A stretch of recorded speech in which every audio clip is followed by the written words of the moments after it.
calling to order the Omani City School District Board of Education meeting for Monday, June 12, 2023, and we are starting at 5:08 p.m.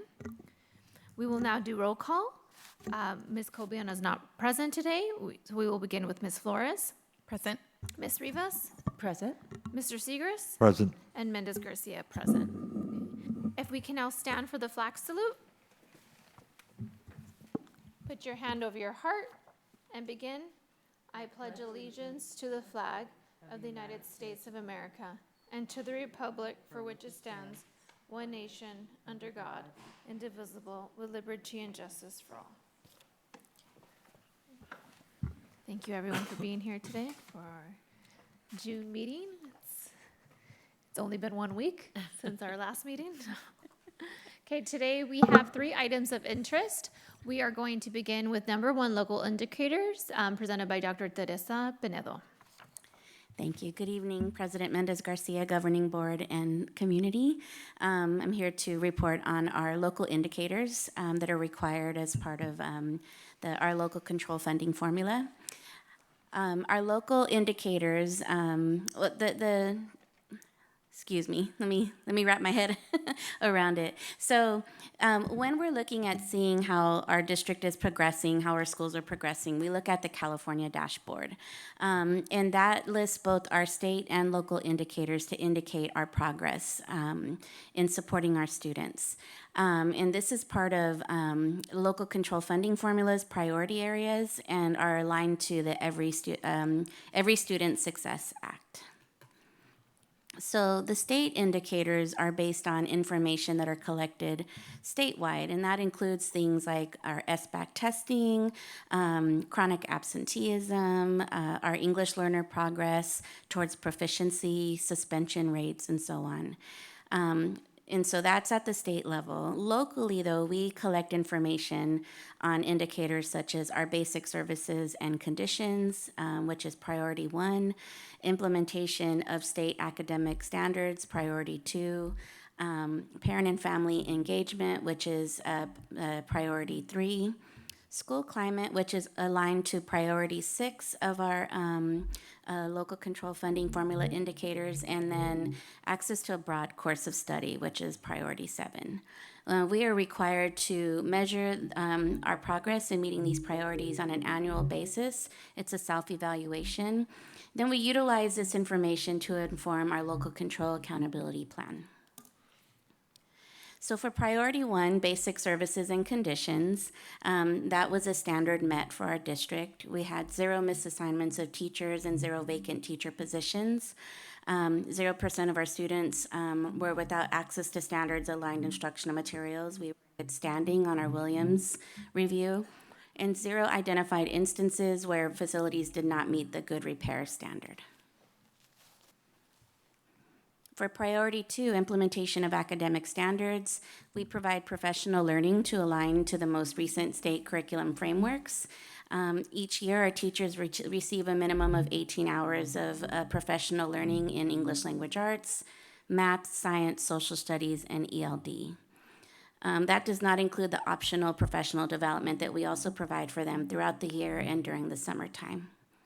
Administrators also receive professional learning throughout the year and in the summertime. And then we utilize our TOSAs for coaching and modeling to strengthen our best first instruction, to increase our collective efficacy, and to build our teacher and administrator capacity. So that is a standard met for us as well. In terms of priority 3, parent and family engagement, we know that our parents and our caregivers play a key role in our students' lives, and they are very key in the development and implementation of our local control accountability plan. So our parents and caregivers represent our English learners on our DLAC and ELAC committees, our advisory councils, and they also are part of the development of the school plans at the local level, and that's through school site council and through ELAC as well. Our school district and our school site and district community liaisons plan, coordinate, and implement and monitor our engagement strategies at the site level and district-wide.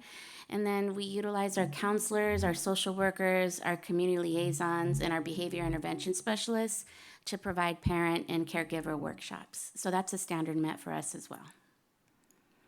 In terms of school climate, our California Healthy Kids Survey is administered every December to our 5th and 7th grade students.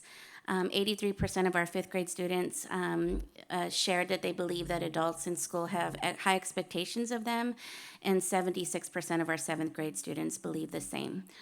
71% of 5th grade students and 62% of our 7th grade feel connected to school, and 75% of our 5th grade students and 64% of 7th grade feel safe.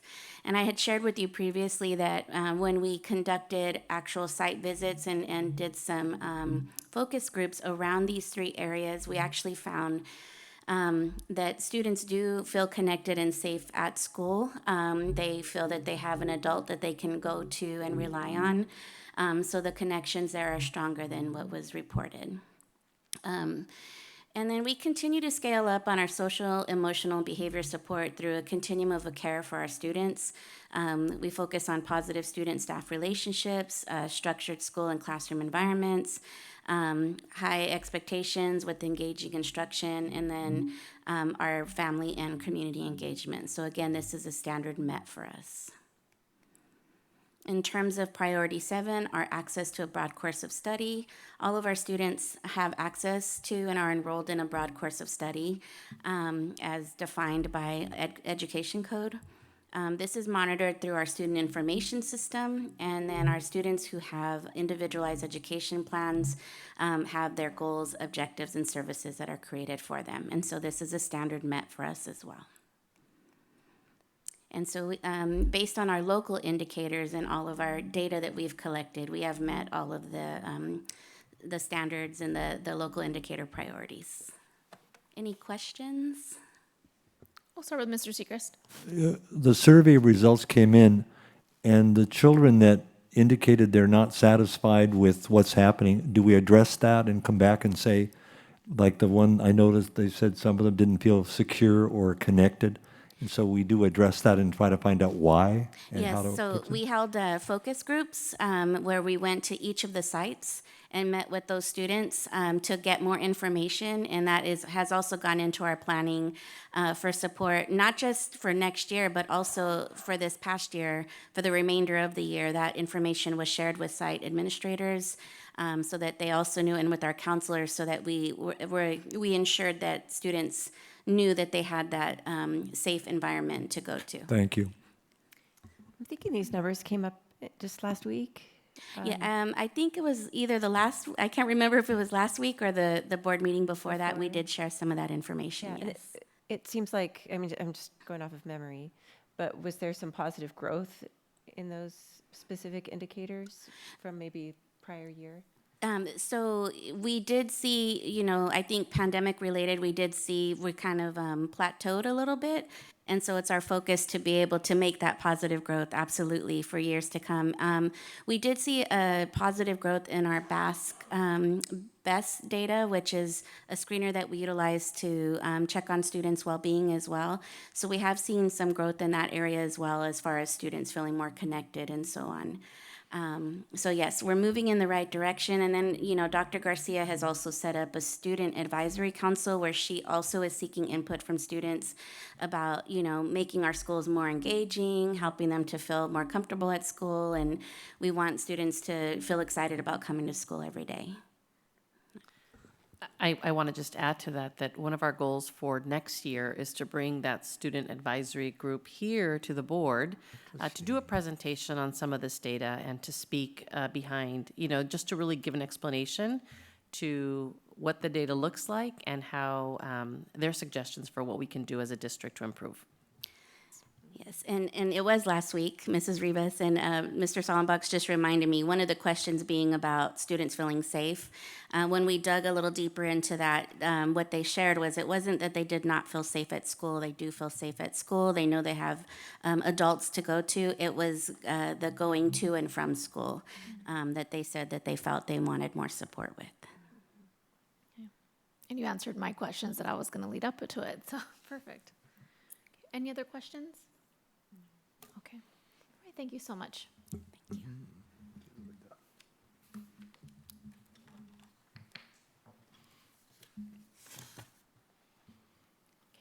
Next, we have our item of interest number 2, a presentation from our Health Services Chairperson. And I'm not, Yes, thank you. Good evening again, Governing Board. It's my pleasure to bring up Miss Karen Lewis, sorry, Karen. She is our Health Services Chair, and she's here to speak about naloxone. Nationwide, we have seen a growing trend of drug use that includes counterfeit pills that are contaminated with fentanyl and other life-threatening substances. And this has impacted both adults and youth. In 2021, fentanyl was identified in about 77% of adolescent overdose deaths nationally, and over 80% of drug overdose deaths among adolescents aged 15 to 19.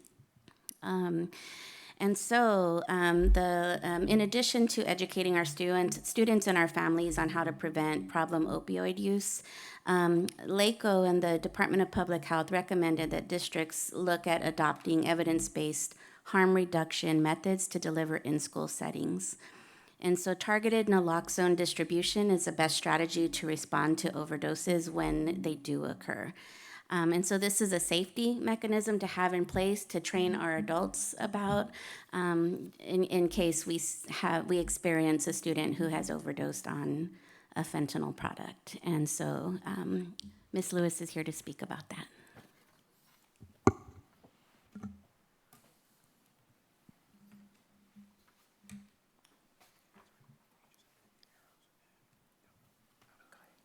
All right. Good evening, President Mendez Garcia, Governing Board, District Community. My name is Karen Lewis.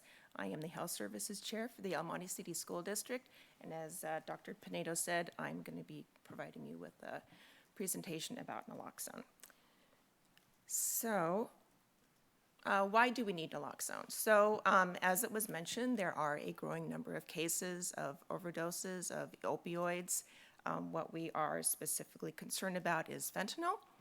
So since 2019, there has been a steady increase in the number of fentanyl overdoses. More and more adolescents are becoming victims of overdose. And we actually have existing policy that gives schools the ability to administer naloxone, obviously when needed, which is similar to existing policy that we currently have, which I'm sure you're familiar with, the EpiPen administration that's been in schools already for a long time. So we have a graph here, and I'm not sure if the color comes out very well, but in 2019, the number of youth overdoses from fentanyl began to sharply increase, as you can see on the graph that's depicted by the kind of like that darker gray line. So what is naloxone? It is a life-saving medication that rapidly reverses the effects of an opioid overdose, such as from fentanyl or other prescription opioid medications such as hydrocodone and oxycodone. So what are opioids? Opioids are a class of medication used to treat many different types of pain. Fentanyl is a type of opioid. It is a synthetic opioid that is similar to morphine, but approximately 100 times more potent. Fentanyl, there's two different types. There is pharmaceutical, which would be prescribed by a physician, used either in the hospital setting or prescribed for a patient for home use. And then you have illicitly manufactured fentanyl, and that's what is linked to most cases of fentanyl-related overdoses.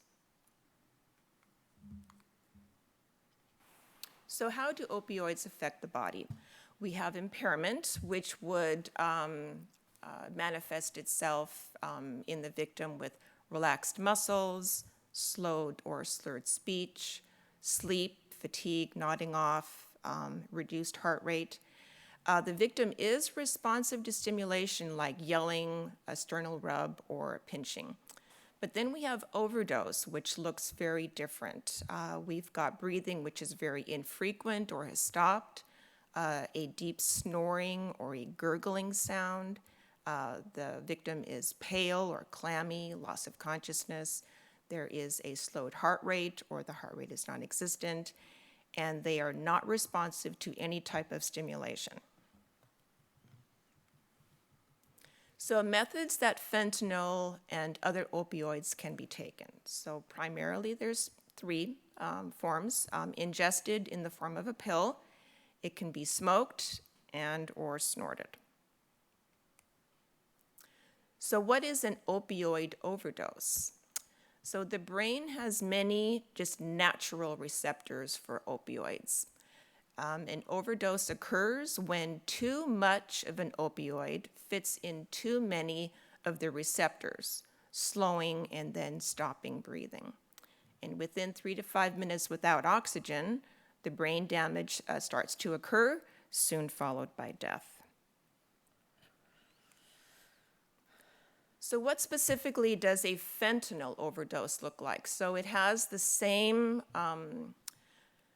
symptoms as an opioid overdose, but there are some things that make it look a little bit more characteristic that sort of make you suspect that it is from specifically fentanyl. So there is a very rapid onset occurring within seconds or minutes of having been taken into the body. There is a stiffening of the body or seizure-like activity, foaming at the mouth, and immediate blue or gray lips, and then again the other symptoms that I mentioned, the gurgling or choking sounds, breathing has stopped, slowed heart rate, loss of consciousness, and unresponsive to stimuli. So we have a picture here of different ways that fentanyl can be found. But I sort of want to have you look at the two bottom pictures. They're labeled as rainbow fentanyl and fentanyl-laced candy.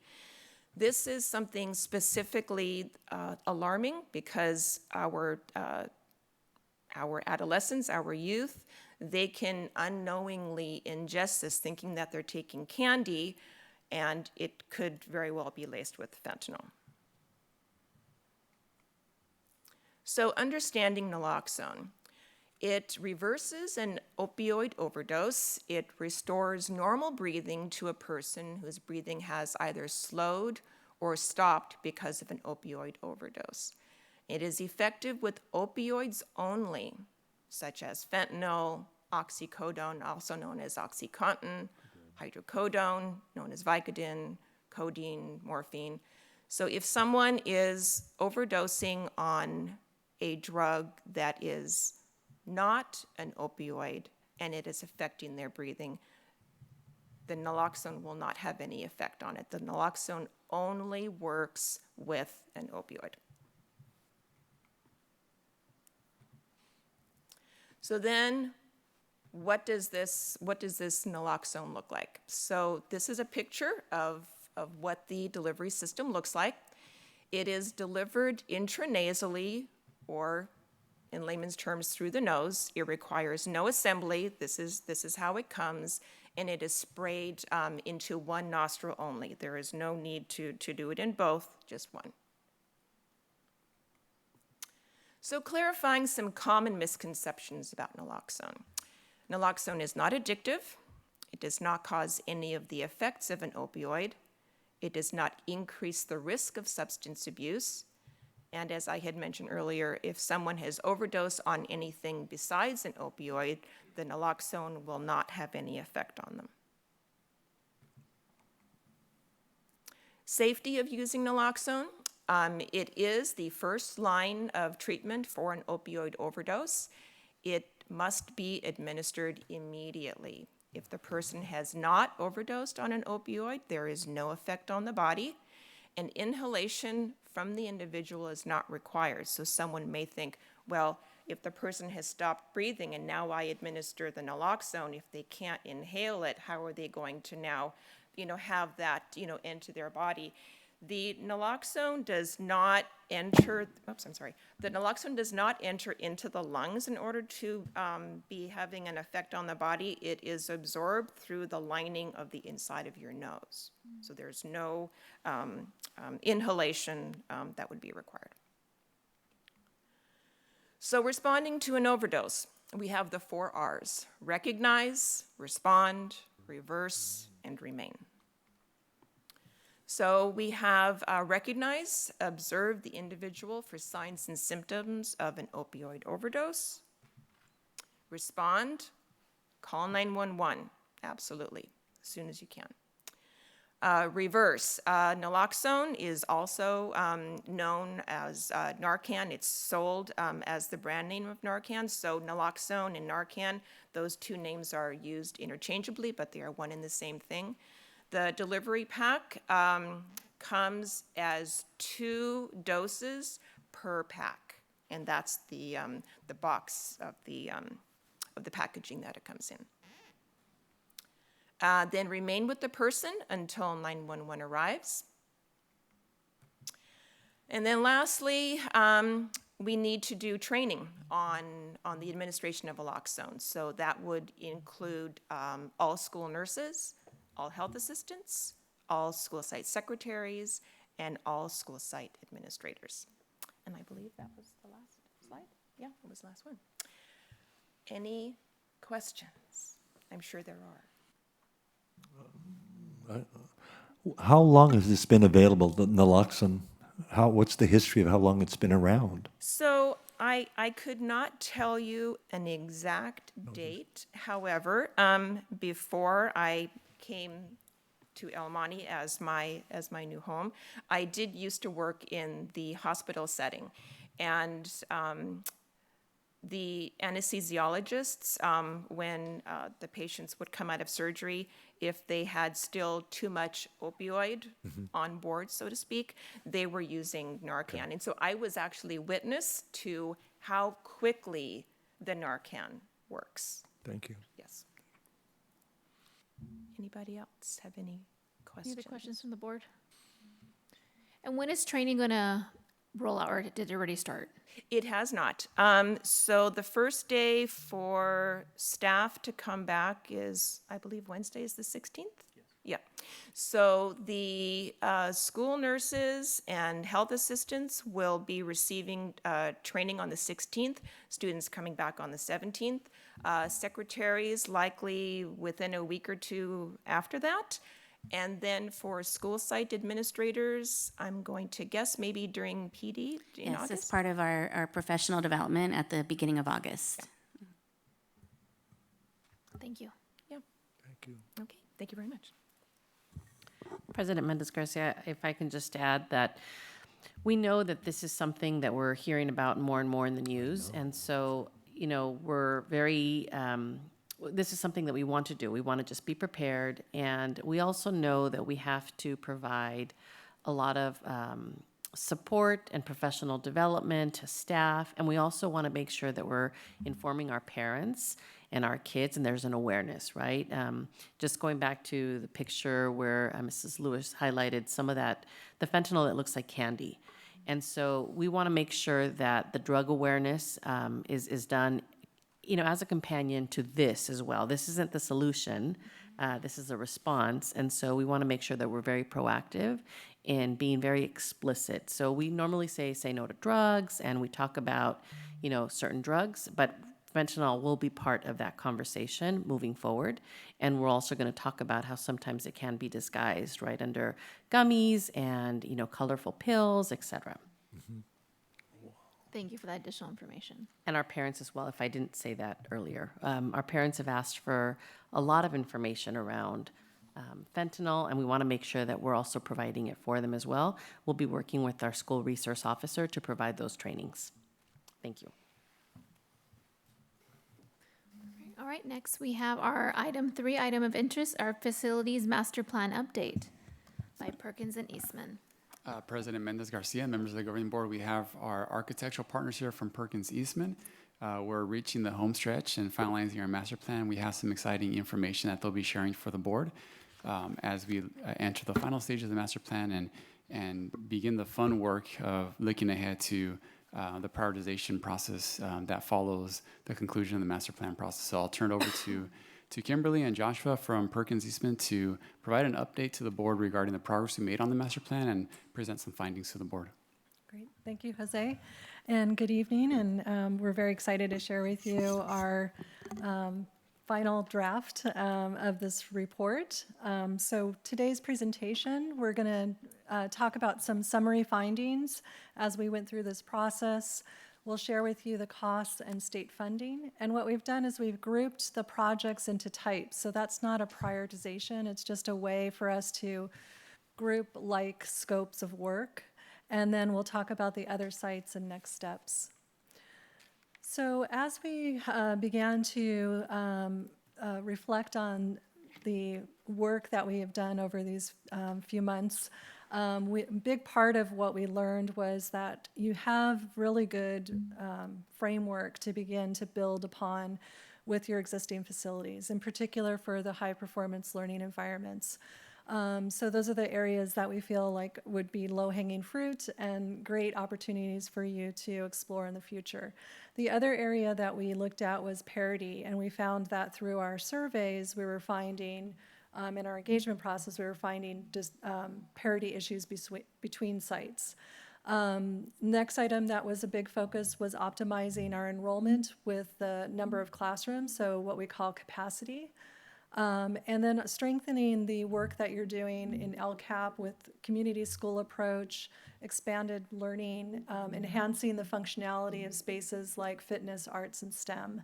And so we know this project that we're presenting you here today, and we'll be presenting a final draft here in a few months, is really a roadmap for you to begin to finalize a structure for prioritization and how you will begin to implement these projects in the future. So just as a summary of your current conditions, we have a classroom count of 422, and based on the enrollment projections out to 2028-29, we're seeing a need for 225 classrooms. One thing that we wanted to focus on is where are the areas that we could affect immediately, and being able to remove a certain amount of portables would mean that it would be less maintenance over time and things that you wouldn't necessarily need to operate if they were removed. So we know that we have the ability to kind of affect that immediately. The master plan diagrams that we shared with you in that larger packet include a total of 262 classrooms, and that includes in addition, there's enhanced programs like learning centers, kitchens, multipurpose on top of the 262. All right, so now into the numbers. I'm going to jump right to the headline on this slide, which is in the course of our investigation, we identified approximately $400 million in need across the entire El Monte school portfolio. It's a big number, but it actually is sort of in alignment with what we're seeing in other districts. It works out to about $20 million of improvement at each K-5 school and $34 million of improvement at each K-8 school.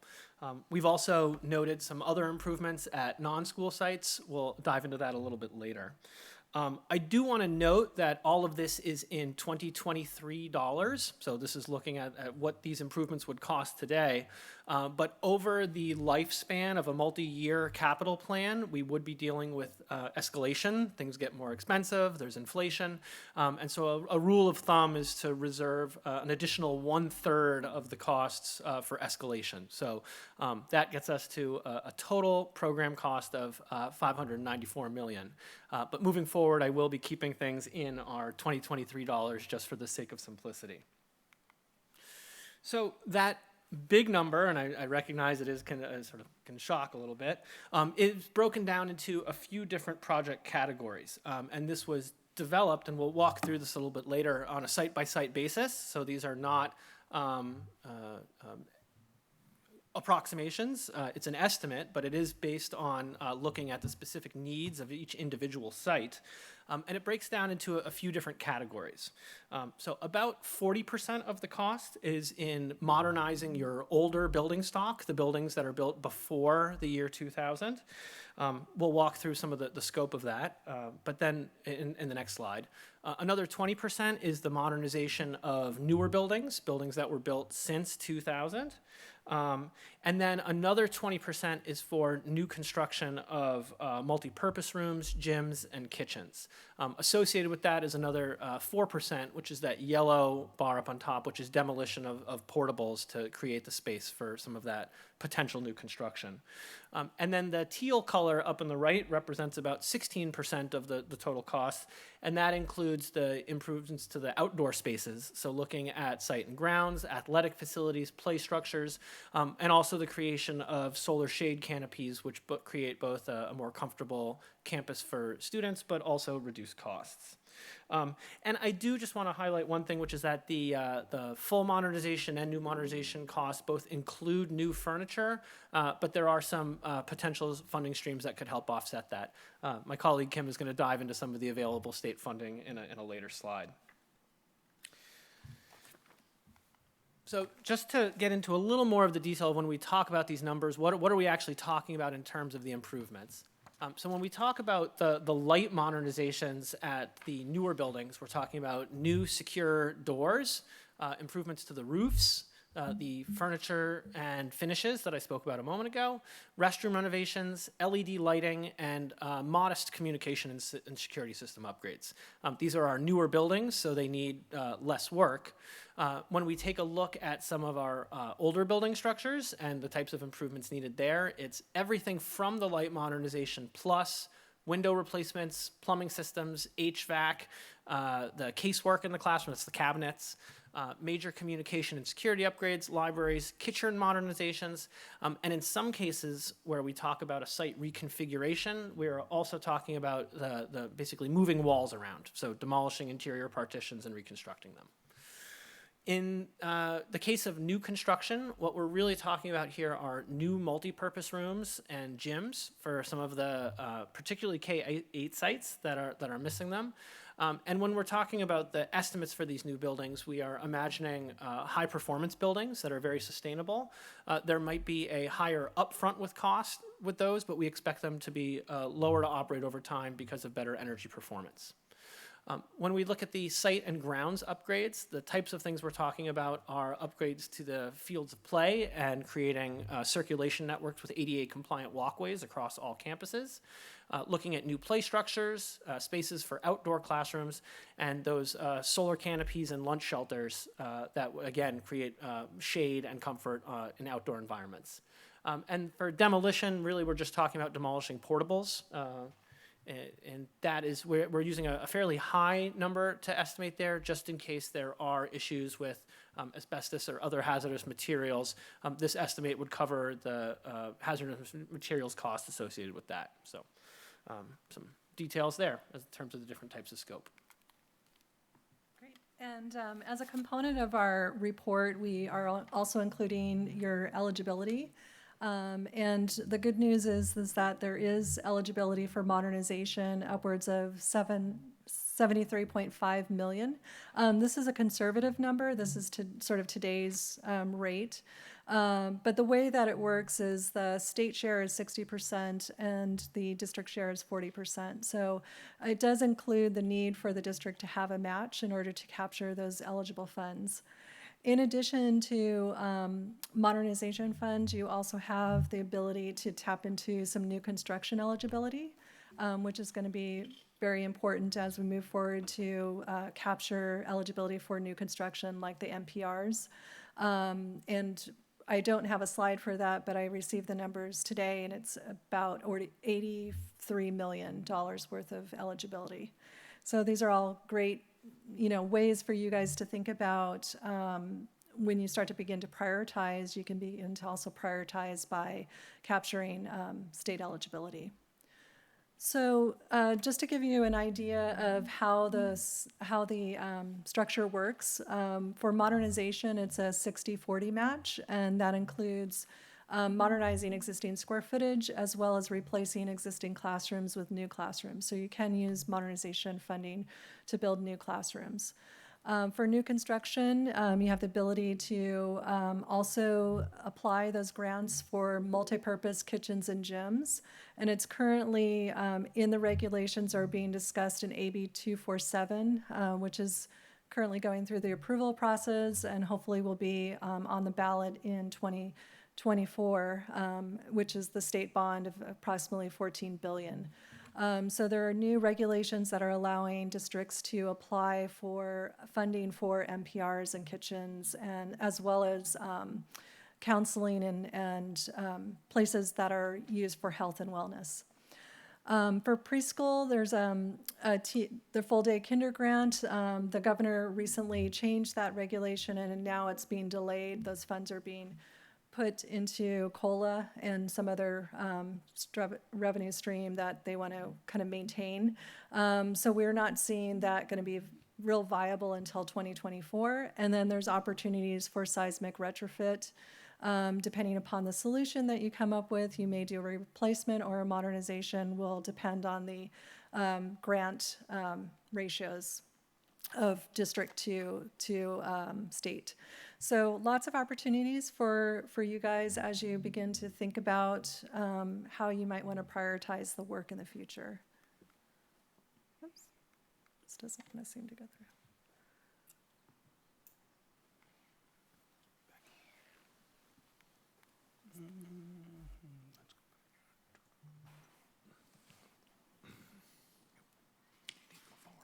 Oh, there we go. Great.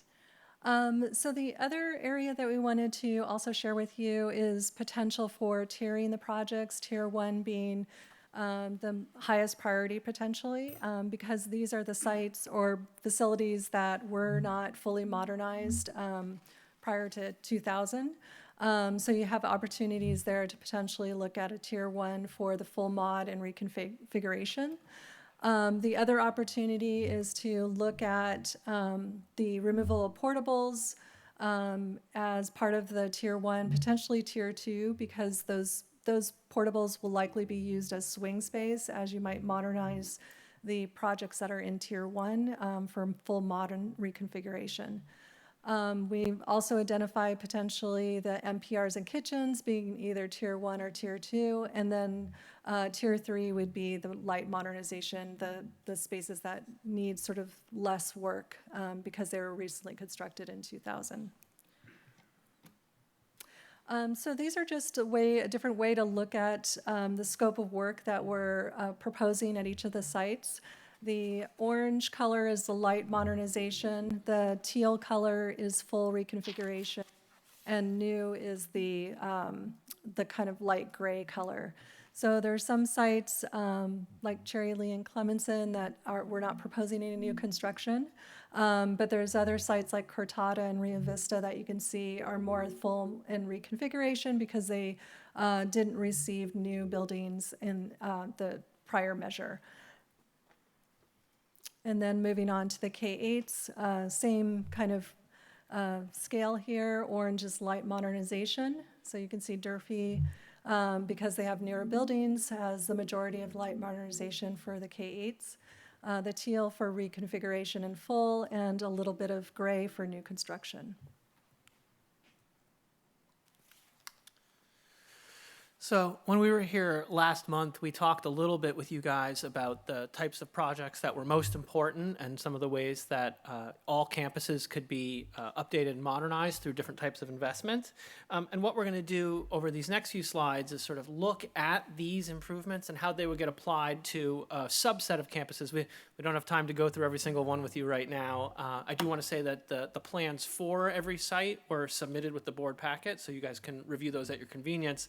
But we're just going to walk through some of them and sort of explain how to interpret everything. So this is an example page, and I just want to sort of take a moment to orient everyone. The colors correspond to different types of projects. There is the light modernization and full modernization. Gray buildings are ones that have, and there's actually not one on this example, that are we're proposing demolition.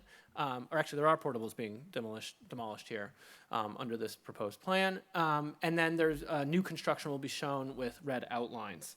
I want to also emphasize that in this cost estimate, it's all potential projects. It'll be up to all of you and the district to decide what to proceed with, but this is sort of the full inventory of potential projects, not prioritized or filtered. So this is really sort of showing everything that could possibly be done. We're going to sort of go through by the 4 groups. Group 1 are the schools that have modernization and minor reconfiguration. So it includes Cherry Lee and Clemenson, and also Wilkerson and Durfee. And for these projects, we're talking about a set of improvements that are illustrated here on an example page for Clemenson. So here you can see that all of the spaces, the classrooms, the administration, the different kitchen and social spaces, we're proposing updates and refreshes across the board, but no major sort of reconfiguration of the campus or major changes. And that's really what we're looking at in this group 1. Group 2 includes modernization, like the previous projects, but also includes some new construction for flex labs, STEM spaces, and administration. So the types of things that we would include here are rooms that could flex from large group music session to smaller classwork, or improved administration buildings, as well as some of the sort of flex labs that would support science, technology, engineering, and math. An example of this would be Cortada, and here we're starting to see some more substantial transformation of the campus. Again, we're seeing the updates of indoor and outdoor spaces across the campus, but here we can see some more substantial transformation through the demolition of a lot of portable buildings on the southern part of the campus and creation of a new space at the northern edge that would be, again, a more substantial transformation of the campus. The next set of projects are Group 3. These ones are they are K-8 sites, and these improvements are really intended to create more suitable spaces for the middle school students. And so what we're proposing here are new construction of gym and fitness centers, and on sites where the kitchen is inadequate for the demand, new kitchen spaces as well. And here, as an example, is Potrero. And again, here we're starting to see some more surgery, if you will. This is no longer the acupuncture. You can see a real transformation of the southern part of the campus here with a new entry experience, new dance, fitness, and gym, as well, again, as the updates of all the existing spaces around the campus. And finally, the final group, these are K-5 schools, similar to what was shared in Group 3 previously, but the new construction in these cases is a little modest and creating a multi-purpose room and kitchen really tailored to an elementary school experience. Taking a look at Lagore, another example project, we can see I'm going to reemphasize this, updates to spaces across the campus, as well as provision of a new outdoor track and a new multi-purpose room and kitchen, which would just provide a quality space for social gathering and dining for students across the district, for all these sites that are in Group 4. And to just sort of put a little bow on things at the end, I want to once again reemphasize that this is all of the conceptual projects. So there's going to be a process by which some projects are prioritized over others, but here we're looking at the inventory of all needs identified. These needs incorporate the input received from district leadership, the principals and custodians when we met them on site, teachers, parents, and in fact the students as well. Their voices were incorporated as well. The facility improvements are also geared, as Kim mentioned, getting rid of those portables and starting to work towards the projected enrollment. And also really just sort of tee up for you guys the prioritization so that you have, if you will, the full menu of potential improvements and then being able to select moving forward what is most critical. So I realize that was a lot to process, but we can one last comment before we move on is we were focusing on school sites, but we also took a look at the Jeff Seymour Family Center, Central Kitchen, and some of the other non-school sites. Much more modest investment proposed here, but still part of the master plan. So just wanted to make sure you guys knew those sites weren't forgotten. And as we had mentioned throughout this presentation today, creating an ability to prioritize this work is really the next phase and task as you move forward. So you might be able to define by tier 1 the potential projects, but take a look at what are the impacts for each of those projects, the people, program, cost, avoidance, and that are aligned with your guiding principles. The other area of study is comparing utilization against the enrollment projections, and is that sustainable over the length of beyond the 7-year? So you want to probably look at the enrollment projections a little bit more closely. Identify your largest parity gaps, identify your funding investments. So there is an opportunity to look at new construction and modernization eligibility and be able to leverage that as you move into the next phase. And as you probably know, right now it's first come, first serve in terms of our funding approach at the state level. So districts are putting documents in to leverage that for future reimbursement and cash flow for the program. And then look at the stability of the enrollment of the school. I found it was interesting to look at the intra-district transfers, where you found some of the schools may have higher ones or more stable. And then also the opportunity for new programs and uses as you're looking at kind of optimizing your facilities. So these are just, kind of our first glance at opportunities for you guys to explore as you go into the next phase of the work. So we are in the process of doing structural evaluation for 3 of the sites. These are the sites that were built in the 1930s. And they're concrete structures. As part of Division of State Architect review, they do look at different types of construction types. The wood frame construction moves very differently in earthquakes than concrete. So we do have our structural engineer providing an assessment that we'll be providing in our report.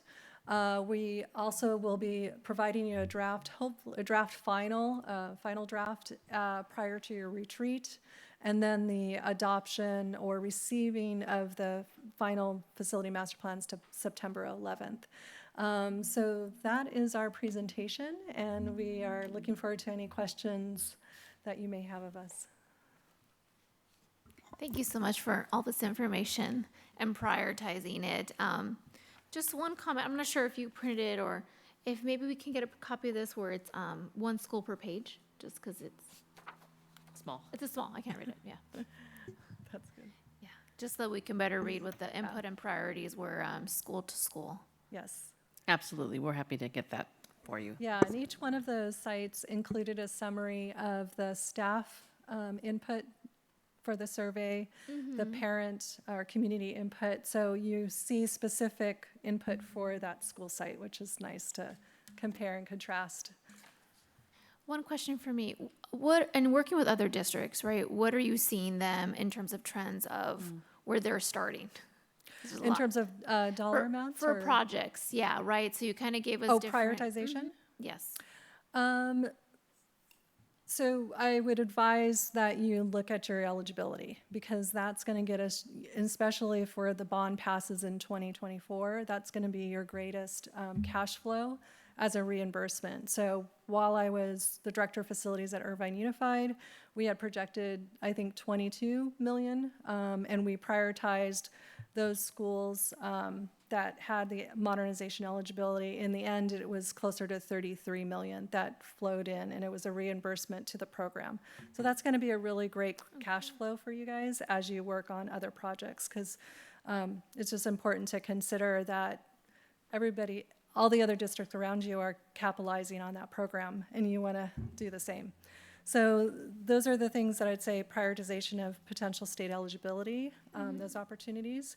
The other thing that becomes a very common topic is what's going to affect most students.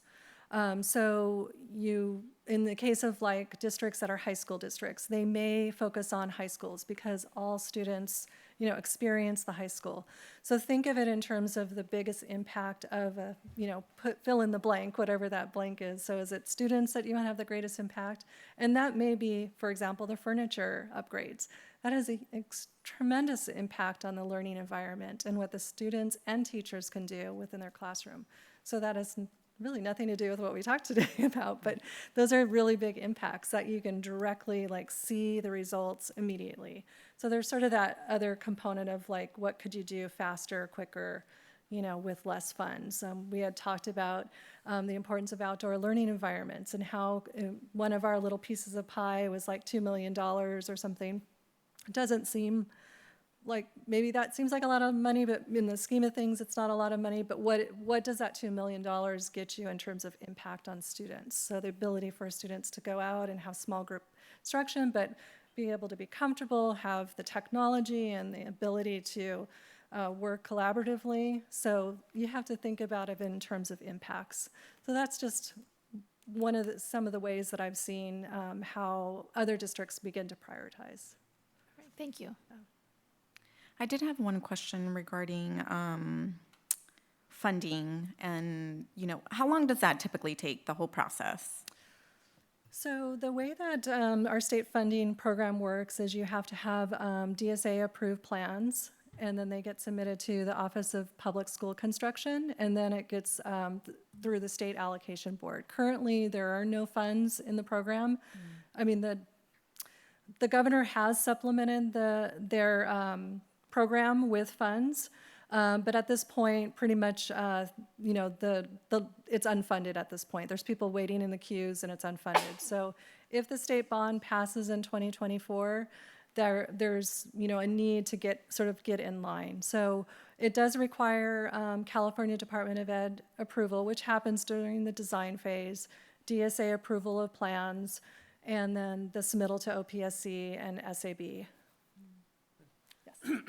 One quick point of clarification, this was something that I learned starting to work with Kim on this, is that the projects need to be underway before the state funding arrives. So you can't go for the state funding and then use that money to create the design. You have to have an approved design in order to be eligible for the state funding. Got it. So think of it as a reimbursement, frankly. That's what it ends up being, because you're typically at a lower level on the sort of get in line, list. And typically it's unfunded until we pass bond. So I think of it as just the ability to receive a reimbursement, and that reimbursement then could go into your overall program. Thank you. Thank you. Any other questions? Okay, thank you. And I know we'll be looking forward to discussing this further at our board retreat. Yeah, and we're looking forward to your feedback as well, anything that comes up. Thank you. Thank you.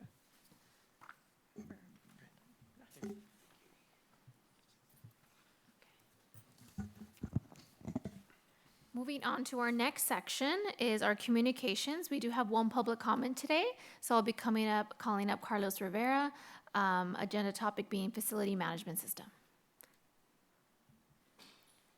Hey, good afternoon, board. Carlos Rivera, happy Monday. I'll be brief. I promise hopefully this will be an easy public comment. But yeah, my name is Carlos Rivera. I'm actually a resident from the city of El Monte, so thanks again for all that you do. My nephew's going to be going to Clementon in the fall, so we're all excited for that. But I'm also the founder of Subler. We help school districts manage their facility rentals, and the reason why I'm here is because I'd like to partner with the city of El Monte School District to help streamline their facility rental process. My main focus would be enhancing community engagement and assisting the city to comply with California state requirements such as the Civic Center Act. So we actually simplify the process by consolidating new leads, creating leases, and collecting payments all in one platform.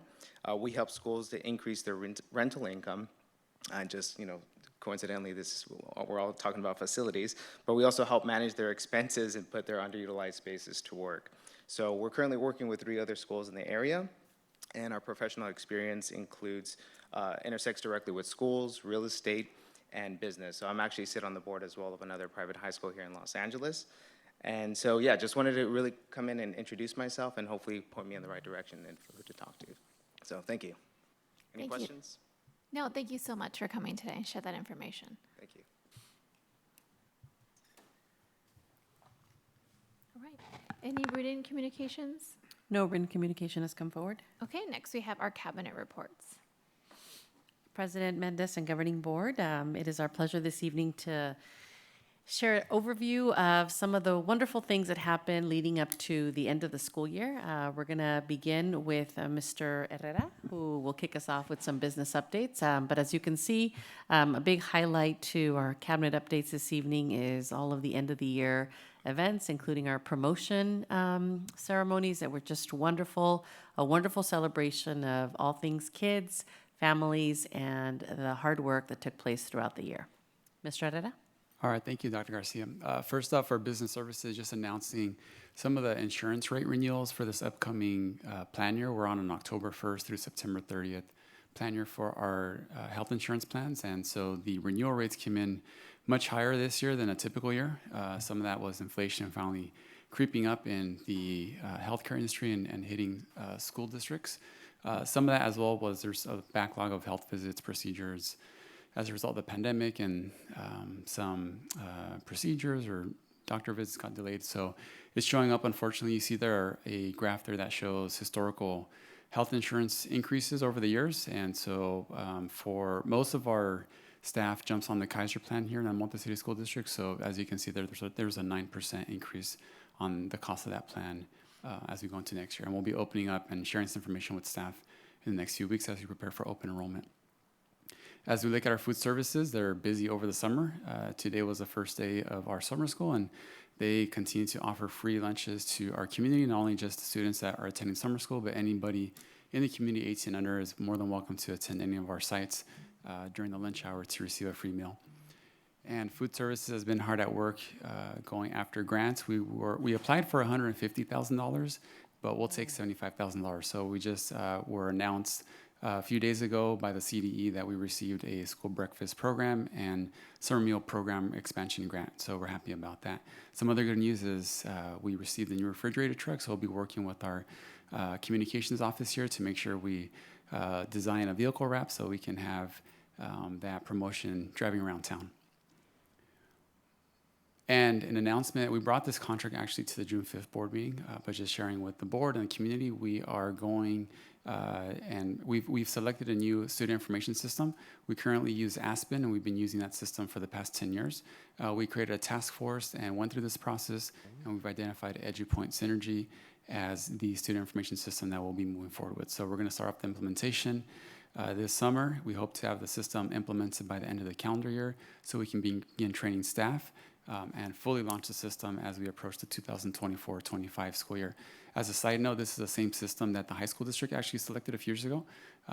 That wasn't necessarily the driving factor in our decision making, but it's a good point to be aware of, because when parents are initiating their parent portals, right, it'll be a seamless transition when they go from the elementary district up to the high school district. So we're excited about everything that this system has to offer, and I believe our parents will be happy to also just have one single platform that they can log into when the kids are in elementary and they move up to high school. And as we close out the 2022-23 school year, we look back at our attendance rate, and we had a 95.7% attendance rate. Congratulations to Clemens School. They had the highest attendance rate across all EMC schools, with Botero just right behind them. This is a 3% improvement compared to last year. However, when we compare it to a pre-pandemic school year, we're still about 1% to 2% lower with our student attendance rate. And there's some information that shows the data for the current year by school, by month, and in comparison to prior school years. And as we shift away from and have COVID-19 in our rearview mirror, we still have a focus on our cleaning practices to make sure that we continue to have elevated and improved cleaning practices. To that end, we have purchased some updated equipment and invested in additional staff development for our custodial team to make sure that as we transition away from the pandemic, we still maintain those improved cleaning practices. So that's a focus that really came up during the pandemic, and we're going to continue focusing on that as we shift away from the pandemic. And a shout out to our maintenance and operations staff, as well as all of our other staff that lends a helping hand in the promotions, right? They all went off very smoothly, 6 of them, and it's a great end of year culmination event, and our staff does a great job to make sure that our facilities are in great condition to welcome all of our families and parents and students for that special day. One of the safety improvements that we embarked on recently was introducing these Knox box units. We collaborated with our fire department, and they identified that this was an enhancement that can improve the safety. And so we've installed them over the past few weeks at all of our school sites and our district facilities. That allows the fire department, when they show up, if there's nobody on campus, they have a master key where they can quickly access the keys and enter the facility. We have a quick response time with our maintenance team, but if something were to happen over the weekend or overnight and fire department were to respond first, they now have the ability to have that master key, and they can access any part of the building through the Knox box. And as we pivot our attention to the state budget, right, we're going to be adopting our budget later today in the board meeting. It's based off of the May revision. The Legislative Analyst's Office came out with a analysis of the May revise that Governor Newsom announced a few weeks ago, and they are saying that there's a 70% chance that revenues will come in much lower than the governor is expecting, to the tune of about $11 billion. Some of the things that they're proposing is to reduce the cost of living adjustment for next year from 8% down to 5%, reduce spending in some programs like community schools, and also of concern, one of the recommendations was to require schools to fully spend their ELOP funding before additional funds for the program can come in. So what does that mean for our school district? We develop our budget based off of the May revise, and we wait and see. When the October deadline comes for the tax deadline, we'll see who was more accurate with the predictions, the LAO or the governor's estimate. So, and if the LAO is correct, likely what you would see is the budget stays in effect, but potentially could have some mid-year reductions or some deferrals that come forward. So we'll wait and see, and when the tax deadline comes in October, we'll get a better picture of this in November and December.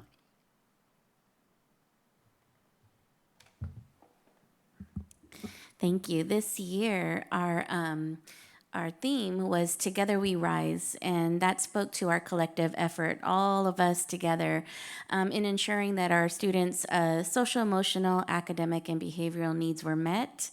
And so we wanted to make sure they had a successful year, and together we did. And so together we supported the whole child. We had health services staff at each of our school sites. They had over nearly 37,000 health office visits this year amongst all 14 of our sites. They support with our vision and hearing screenings, health referrals, COVID support, and so much more. So also we have counselors at each of our school sites. They conducted nearly 4,800 check-ins with students, provided referrals for counseling, conducted group counseling, and parent workshops throughout the year. We have our impact teachers at each of our sites. Those are our intervention teachers. Oops, and I'm just realizing that did not get changed. I apologize for that. Our impact teachers worked at each of our sites to focus on both literacy and math. Mid-year, we actually switched their focus to working around math, and what they were working on is grade level standards. So how to ensure that students had access to grade level standards, getting into the classroom and providing supports that way for our students. And then our behavior specialists, again, that one did not get changed. I am so sorry. So our behavior specialists were at each of our sites providing professional learning for our teachers and how to work with students who may have some challenging behaviors, also working with our our parents and providing workshops for them as well. So I really I want to thank the school board for all of their support, and our parents and community as well, in ensuring that we have these wonderful resources at our sites to support our students and our teachers. Together, we also sparked excitement and provided a variety of opportunities. We will continue our partnership with AVID. This summer, we will have teachers that will be going to the AVID conference, and that will help them to enhance their skills and strengthen their capacity to support both AVID students and all students in the content areas. We have our Gifted and Talented Education Program. The Office of Civil Rights recommends that we have a participation rate of about 6%.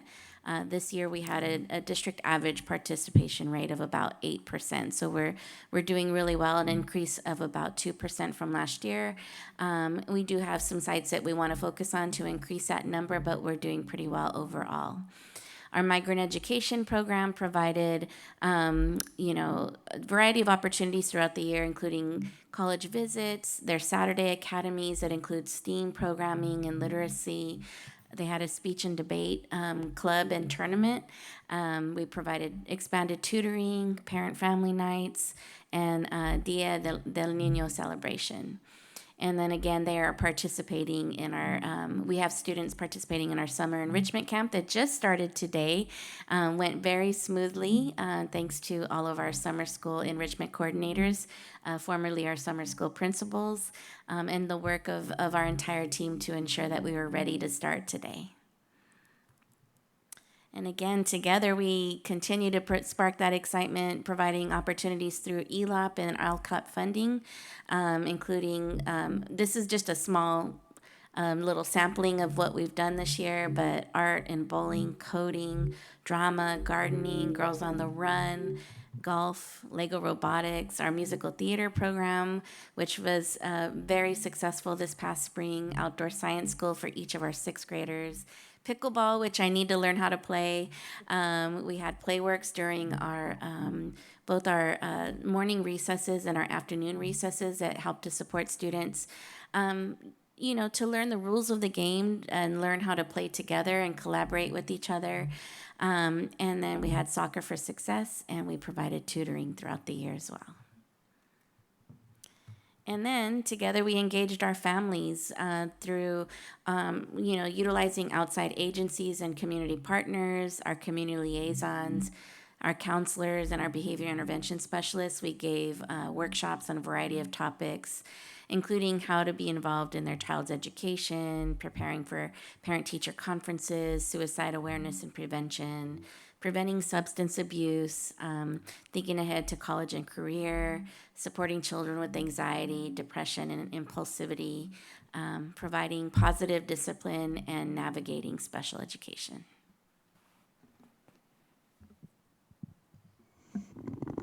Give Robert a moment to refresh.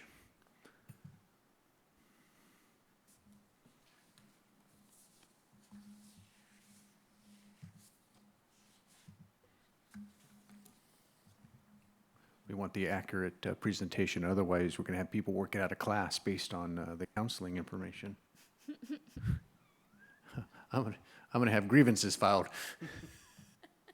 That doesn't happen in El Monte City, Mr. Sullivan. No. Those are the high school people that are filing them.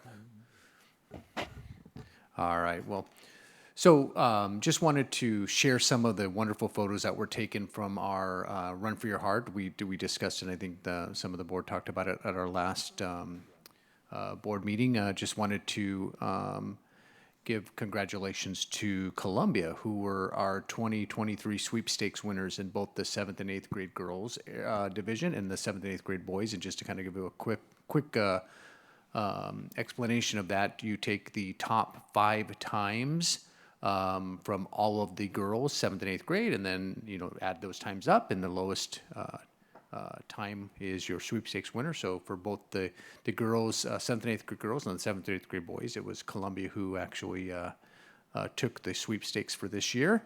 And again, thank you to Mr. Dasmati and his team, because they had people out there taking those photos for us, so we were able to actually have some great photos after. Already working with Mr. Hake, who is our resource with the Arroyo Cross Country team, and he and I have been kind of exchanging some emails in terms of how do we make this event even better next year. So looking forward to that. And then just wanted to kind of just do a little bit of staffing overview, in the current year, 22-23, we had a total of 1,465 employees, and that includes our substitutes, both certificated and classified. When we completed our assignment monitoring, we had 100% compliance in regards to all of our credentials that were assigned, and all our teachers that were assigned based on the classes they were teaching. And we began the process of restructuring of some of our difficult to fill positions, a lot of them being our 3.75 positions, and a lot of them being those in our Head Start department. And so what we began doing this year was combining a bunch of our 3.75 into either 6, 7, or even a few 8-hour positions to best support the program and ensure that we have appropriate staffing for our ratios. And we'll continue that into this current school year as well. And then looking forward to next year, we anticipate 11 fewer classroom positions. When we did our initial projections, that number actually could be approximately 20. But based on some ESSER funding and the use of some of those one-time funds to look at some smaller class sizes, we were able to get it down to only 11. And so with that, as I have up there, we're using some of those funds to eliminate all of our combos. So next year we will not have any combo classes. We're already looking and filling our certificated vacancies for the coming year, which includes our intervention teachers again. And then again, we'll continue to work on filling those classified vacant positions to ensure that every position we have is filled with someone that can do the job and support our classrooms.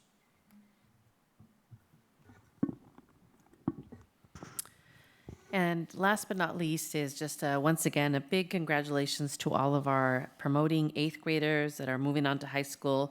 And just to give you a little bit of context, they were 5th graders when we shut down our schools. They did their entire 6th grade year in a virtual setting with the ability to come back in small groups on our campuses.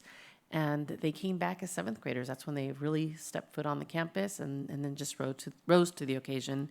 We had wonderful keynote speakers, wonderful student speakers throughout the promotion window. And I want to highlight Mr. Frank Jansen, who was the keynote speaker at Columbia's promotion. He had the students stand up, and he had them repeat, "I'm still standing." And he just read off an array of challenges that we face together as a community, as a society, and he reminded the students that we were still standing. And not to say that, we're still not dealing with struggles and there's still more challenges up ahead, but the idea that when you do it together as a community, there's much more resiliency and there's just power in relying on one another. So it was beautiful, and I think the images here are so appropriate of seeing our students standing besides all of the trials that they face. So we wish them all the best.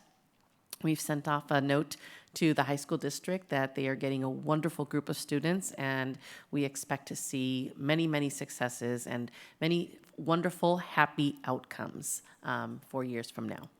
And lastly, I want to just thank Monty Parks and Recreation. Once again, we hosted an 8th grade Extreme Day as an end-of-the-year activity. They transformed Mountain View Park into a facility where the students were there all day with their friends, just a series of activities and organized sports, dances, etc. Our nutrition department did a wonderful job of providing snacks and a fun meal for our kids, and they just had a great time being there as a school community. So just a thank you to Parks and Rec for doing that. And then lastly, even though we're starting to close down for the school year, we still have many wonderful events planned for this summer. This is a highlight of one of the events coming up within the next few weeks. We are inviting Early Explorers, the Early Explorer Festival, to join us at the Jeff Seymour Family Center. And this is inviting families that have children that are 0 to 5 to come by and get a sense for what our programs look like, as well as connecting them to a variety of services. A Minnie's Farmers Market, nutrition services, we'll be putting that on, and diaper distribution and many other things. So we'll be sharing this information with our school community and continuing to plan events throughout the summer to keep our families engaged. Thank you so much, Dr. Garcia. All right. Next, we will move on to board member communications, starting with Ms. Flores. Thank you. I just wanted to congratulate all students on getting through another academic school year, especially those who are who just celebrated their promotions and are going off to high school. Also wanted to say for those who are off, all staff, big thank you to all staff, of course, for another successful academic year. And for those who are off for the summer, and even our families and students, that hopefully they take the time to, be with their families, enjoy the summer months, and kind of recharge and gear up for the next academic school year. I look forward to it. Thank you. Ms. Rivas? Congratulations again to the students who promoted. I was able to attend Gidley's promotion ceremony, and I promoted from Gidley many years ago, and it was wonderful to be there and celebrate with the students and the staff there. It was the whole ceremony was student-led, in line with Leader and Me. And it was wonderful to be able to shake their hands, look in their eyes, and just see the pride and the joy that they have in reaching this milestone and anticipating their years in high school. Part of the sense of being there was thinking about the changes to the facilities that have been made since my time there. And it's interesting to sit here this evening and think about the new changes that are going to be needed to be made at that school and many of our schools. So nice little crossroads, I think, for me this evening, anticipating what's to come and celebrating what we've been able to accomplish so far. Mr. Segrist? A number of items, yes. I had the pleasure of attending a number of the graduations. I went to Durfee, Wright, Gidley, and Columbia, and I was so impressed with everything that was done there. Totally outstanding. And a lot of parents were asking me, why are we calling it promotion? When you go from middle school to high school, that's a graduation. If you're in the same school, that's promotion grade after grade. So that's a matter of semantics, I guess. A number of parents are asking me why we don't have a dual language program in Vietnamese and English. We have a very large population of Vietnamese speakers, and they're concerned that their children will lose the language if we don't offer that to them. And my own experience in the military was that many of my Hispanic colleagues who had not had support in their first language, Spanish, they lost wonderful opportunities. So the dual language program is something we should really look into and do. And yes, there are qualified teachers from Cal State Fullerton and different Cal State universities that are totally prepared to come here, just as they go to Garden Grove, which they've done for 20 years. Also, the spelling bee. I'd like to see us consider doing the spelling bee. Other districts do it. I think our children deserve the same opportunities as they do in other districts. Years ago, Glendale won the LA County spelling bee contest. Baldwin Park did, and I was asked, how come our district doesn't participate in that? It's a $300 investment, and the parents work with the kids. My former neighbor won first place in the district, and she was from Vietnam. I would like to see us do more of that. Again, the attendance that I had at the different schools, wonderful. Every school has a different way of doing it, and I would not say one has to do something the other doesn't do. But overall, the parents and families were so impressed with the arrangements. Everything worked like clockwork. Finally, there's a scholarship that every year goes unaddressed by children in our district. I met no parent that ever heard of it. It's called the Ben Carson Scholarship. Dr. Carson's given over 7,000 of them over the years. It's already going to be starting again next year. It's $1,000, and they allow one per school. So we need to do that. Also, we need to share resources to our children. The Khan Academy, pre-K clear to the college and university. But if you don't know about it, you can't do anything with it. Aprende.org, a wonderful education available for free online. They merged with the Khan Academy. And another thing that came up too, many of our Hispanic parents from Mexico do not know about dual nationality, dual citizenship. My children were born here, mom from Mexico. My children have dual nationality. And that's an opportunity for everybody that's qualified. I understand now even grandchildren can apply for that, so I'm working on my grandkids. Overall, I am so impressed with our district. I do compare other districts, and we're stellar. We're at the top because of the kind of things I see tonight, the presentations, the interest, and the whole child. Also, Saturday I attended a full-day training for PTA, and I would like us to bring back PTAs on every campus in our district. PTA is a wonderful organization because if you look at the history of PTA, we have hot lunches, we have so many things available. Child labor laws came out of PTA. So anyway, I'm so proud to be connected with this district. I am proud of everything that's done here. Everybody deserves kudos for what they do because children come first for us, and I see that every time that I look around. Thank you. Thank you, Mr. Segrist.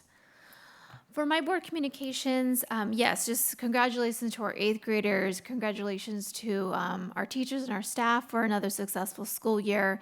It was great to see how beautifully set up the promotion ceremonies were. I was able to attend Frank Wright, and I can just imagine that it was the same at all the other different schools, just the professionalism and just ensuring that all of our students are receiving the same type of elegance, right? That's all the best way to describe it. It was just very nicely put together. So thank you again to our maintenance operations department.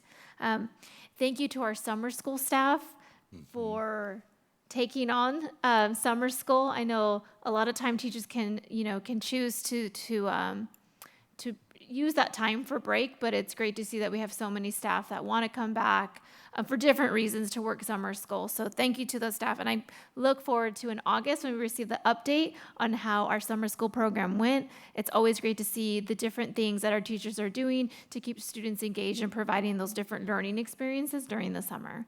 So have a restful summer to all of our school staff. All right, next we'll be going to closed session. We do have 2 items. We have closed session items pursuant to Government Code 459-57.6 on conference with labor negotiators. And then we have item 2, closed session items pursuant to Government Code 549-57 on public employee performance evaluation for the superintendent.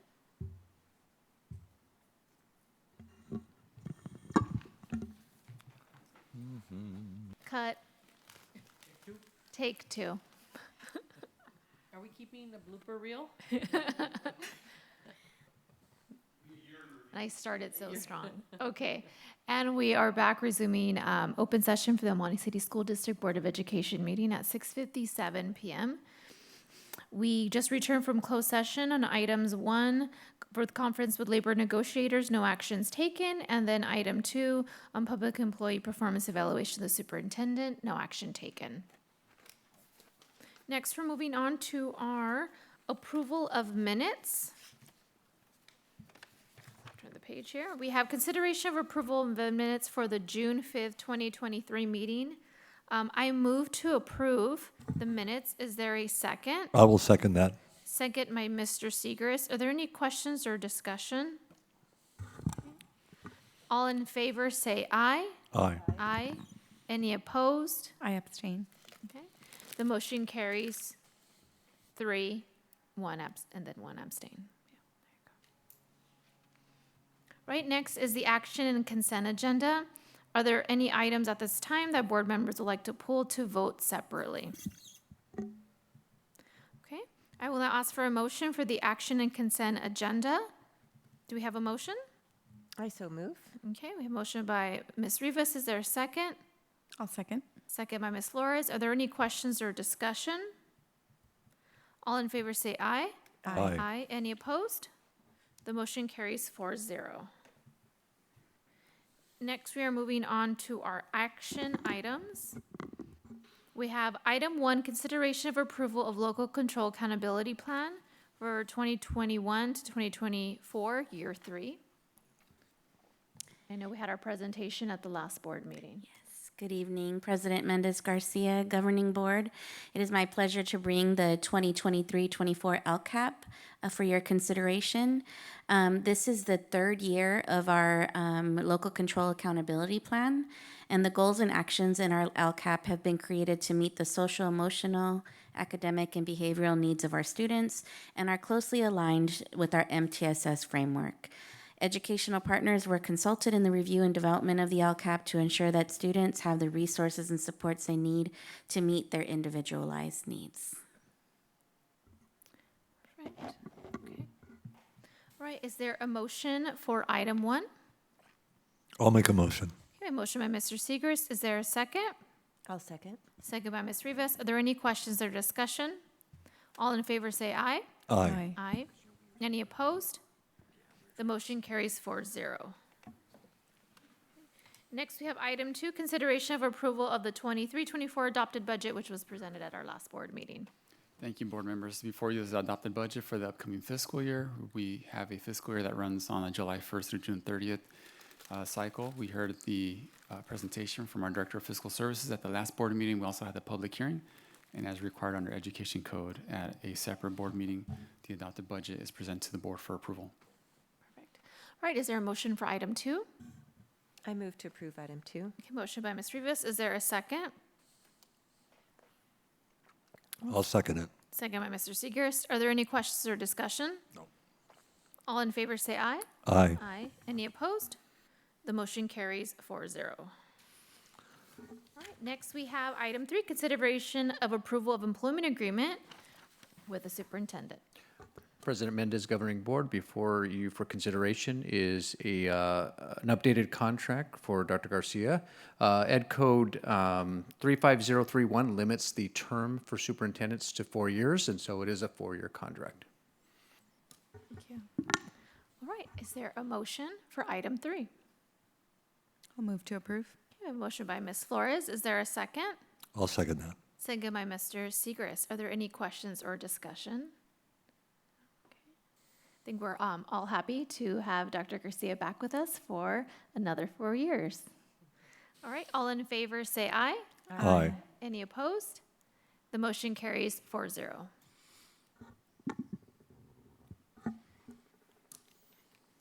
And next we have item 4, consideration of approval of cabinet contract amendments due to annual salary step increase for 23-24. President Mendez and Garcia and Governing Board, before you for consideration is a contract amendment for the Deputy Superintendent of Personnel, the Assistant Superintendent of Educational Services, and Assistant Superintendent of Business Services. AB 1344 added a section limiting the ability for management level or cabinet level contracts to have both an annual renewal and an annual salary increase. And so before you this evening is similar to what we've done every year, is a amendment to our contracts to allow for the annual step movement, just like every other employee within the district. So I want to be clear, this is not a separate raise or anything of that nature. It just allows our contracts to move on the negotiated, or not on the board-approved salary schedule, just as everyone else's. All right, thank you. All right, so for item 4, do we have a motion? I move to approve item 4. Okay, we have a motion by Ms. Rivas. Is there a second? I'll second. Second by Ms. Flores. Are there any questions or discussion? Okay. And once again, we are very, yes, Mr. Segrist? Oh, okay. I was going to say we're once again very happy to have all of you back in our cabinet. Are all in favor say aye? Aye. Aye. Any opposed? The motion carries 4-0.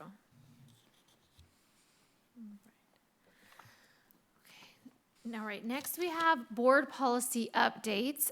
This are the second reading of our board policy updates. We update our board policies whenever we have local, federal, or state updates to law that we then need to update in order to be compliant. Starting with item 1, we have consideration of approval of second reading of revised board policy 3555 on nutrition program compliance. I move to approve. Is there a second? I'll second. Second by Ms. Rivas. Are there any questions or discussion? All in favor say aye. Aye. Any opposed? The motion carries 4-0. Item 2, consideration of approval of second reading revised board policy 4030 on non-discrimination in employment. I move to approve. Is there a second? I'll second. Second by Ms. Flores. Are there any questions or discussion? All in favor say aye. Aye. Any opposed? The motion carries 4-0. Item 3, consideration of approval of second reading revised board policy 4218 and administrative regulation 4218 on dismissal, suspension, disciplinary action. I move to approve. Is there a second? I'll second that. Second by Mr. Segrist. Are there any questions or discussion? All in favor say aye. Aye. Any opposed? The motion carries 4-0. Item 4, consideration of approval of second reading of revised administrative regulation 5113 on absences and excuses. I move to approve. Is there a second? I'll second. Second by Ms. Rivas. Are there any questions or discussion? All in favor say aye. Aye. Any opposed? The motion carries 4-0. Item 5, consideration of approval of second reading revised administrative regulation 513141, use of seclusion and restraint. I move to approve. Is there a second? I'll second that. Second by Mr. Segrist. Are there any questions or discussion? All in favor say aye. Aye. Any opposed? The motion carries 4-0.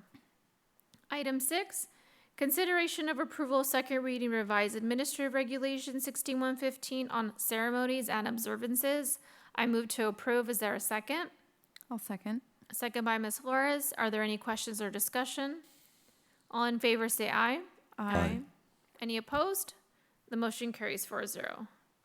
Item 7, consideration of approval of second reading of revised board policy 6173 and administrative regulation, education for homeless children. I move to approve. Is there a second? I'll second. Second by Ms. Rivas. Are there any questions or discussion? All in favor say aye. Aye. Any opposed? The motion carries 4-0. Number 8, consideration of approval of second reading revised board policy 6173 and administrative regulation on education for foster youth. I move to approve. Is there a second? I'll second that. Second by Mr. Segrist. Are there any questions or discussion? All in favor say aye. Aye. Any opposed? The motion carries 4-0. Consideration of approval of second reading revised board policy 6177 on summer learning programs. I move to approve. Is there a second? I'll second. Second by Ms. Flores. Are there any questions or discussion? All in favor say aye. Aye. Any opposed? The motion carries 4-0. Consideration of approval of second reading revised board bylaw 9270 on conflict of interest. I move to approve. Is there a second? I'll second. Second by Ms. Rivas. Are there any questions or discussion?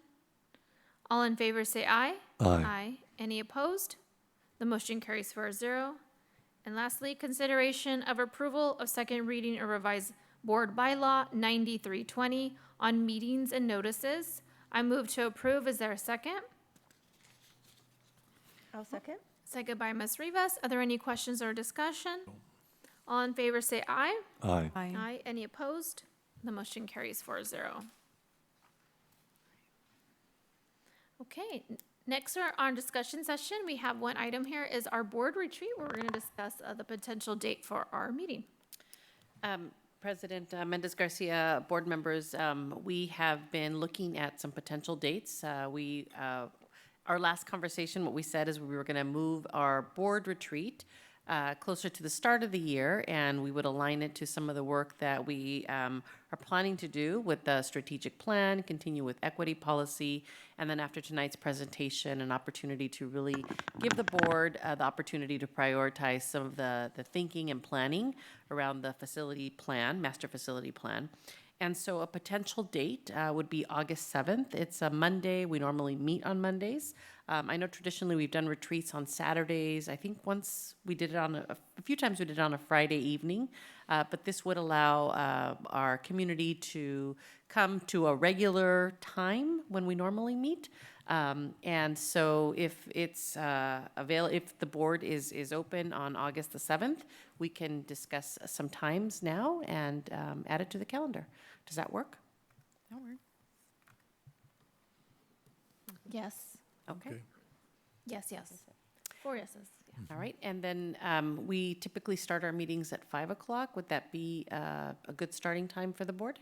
Would you want to start a little earlier, 5 o'clock. 5 o'clock, 5. given work schedules? Okay, 5 o'clock, and we'll work on an ending time when we create the agenda so that you know in advance how long to prepare for that meeting. Perfect, yeah. Great, so we'll add that to the calendar, and we'll let the community know that we'll be having a board retreat on that day. Thank you. Perfect, okay. Well, then that adjourns tonight's meeting at 7:10 PM. And again, great wrap of a school year. Get rest, everyone, and we will see everyone back in August. Meeting adjourned at 7:10 PM.